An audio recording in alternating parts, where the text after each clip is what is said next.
All right, let's jump right into this explainer and uncover why just memorizing candlestick patterns, it's simply not enough to beat the financial markets today. I mean, if you've ever found yourself staring at what looks like a totally perfect chart setup, you confidently take the trade, and then immediately watch the market reverse and stop you out, well, you are definitely not alone. Today, we're exploring Richard Alcantara's really fascinating book, The Candlestick Trap. We're going to figure out exactly why that happens, and more importantly, how professional traders use volume and liquidity to completely flip the script on the rest of us. We're going to look beyond those simple shapes on the screen and learn how to actually read the massive institutional footprints that are literally hiding in plain sight. Here is our roadmap for today.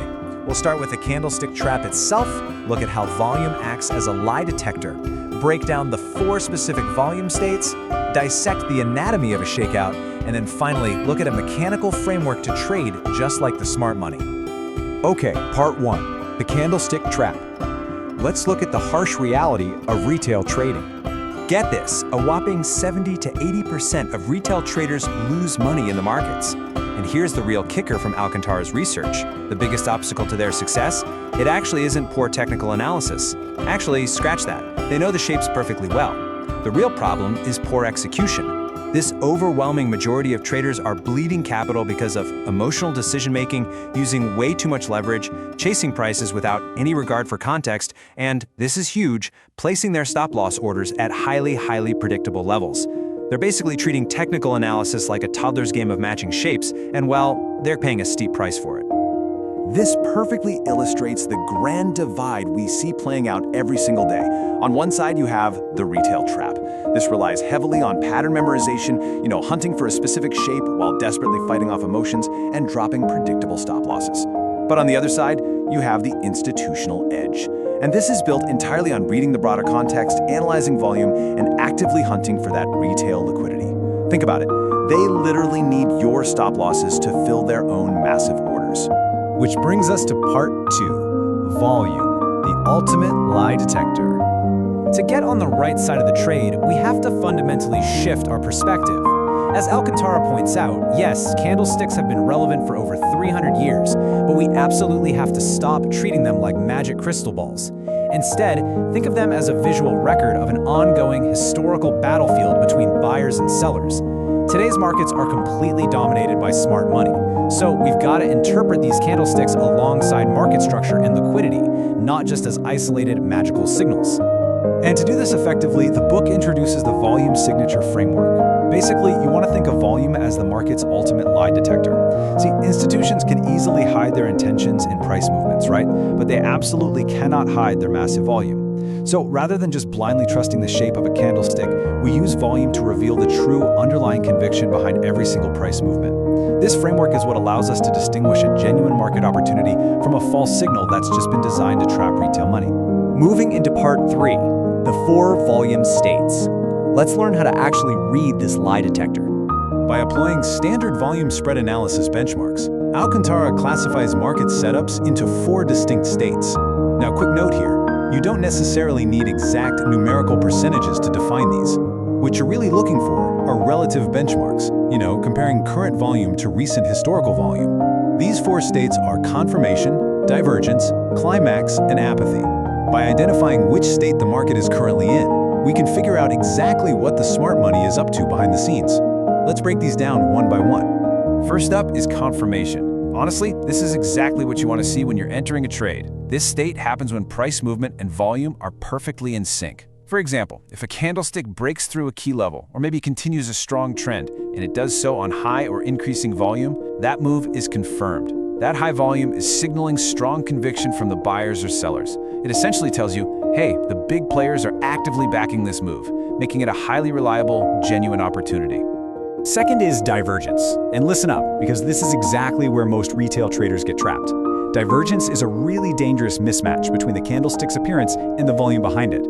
So let's say you see this massive, beautiful, bullish breakout candle, but the volume is incredibly weak, or even declining.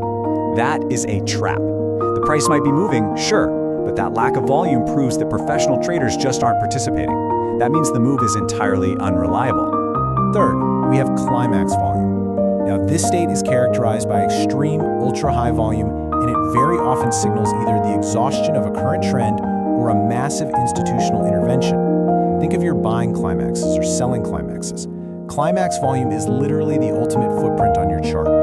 It frequently marks the exact turning point where institutions are transferring their positions to or taking them from unsuspecting retail traders right before a major market reversal. And finally, the fourth state is apathy. Just like it sounds, this is characterized by a complete lack of market interest, very low volume, and usually pretty narrow price spreads. If you're familiar with Wyckoff analysis, this helps identify no supply or no demand zones.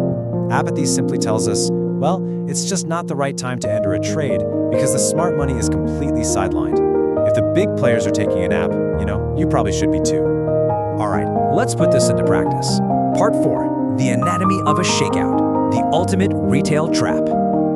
A high-volume shakeout is probably the greatest example of the candlestick trap in action. By definition, a shakeout is a highly deceptive market move where the price deliberately drops below a known support level. Why? To trigger retail sell stops, only to rapidly reverse direction. It's essentially a hunting ground. Institutions artificially create retail panic just to scoop up the liquidity they desperately need for their own positions. Let's look at how the volume signature framework explains this event in 3 distinct steps. Step 1 is the trap. This is where price moves below a predictable support level, literally exactly where retail traders were taught to place their stop losses, and bam, this triggers a massive cascade of selling. Then step 2 is the footprint. Suddenly, we see a massive spike in volume. That's that climax state we just talked about. But here's the catch. The price doesn't keep falling. That climax volume is actually institutional traders stepping in to absorb all that panicked retail supply. And finally, step 3 is the result, a rapid price recovery. The professional, smart money starts driving the market in the totally opposite direction. And the retail traders who just got stopped out, they're left frustrated, watching from the sidelines. So how do we fix this? Part 5. Trading like smart money and protecting your hard-earned capital. You can absolutely protect yourself from these shakeouts and traps by turning this framework into a simple 3-step mechanical check every single time you evaluate the potential setup. Step 1. Identify the candlestick pattern on your chart. Just acknowledge what the market is showing you on the surface. Step 2. Immediately check the volume signature to see if it matches confirmation, divergence, climax, or apathy. And step 3. Use that volume context to decide, once and for all, if the signal is a genuine opportunity backed by institutions or just a false signal designed to trap you. Ultimately, the big takeaway from the candlestick trap is that profitable trading requires a complete, holistic methodology. You absolutely have to integrate your candlestick analysis with volume, liquidity, and overall market structure. You must actively hunt for institutional behavior and those undeniable volume footprints. And honestly, most importantly, you need disciplined risk management.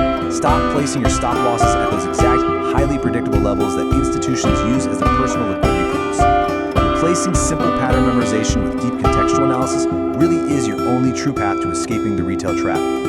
So, I hope this explainer has completely flipped how you view a price chart. Next time you see what looks like a totally perfect candlestick pattern, I want you to pause, look at the volume, and ask yourself, are you successfully reading the footprints, or are you about to become someone else's liquidity? Keep that in mind before you place your next trade.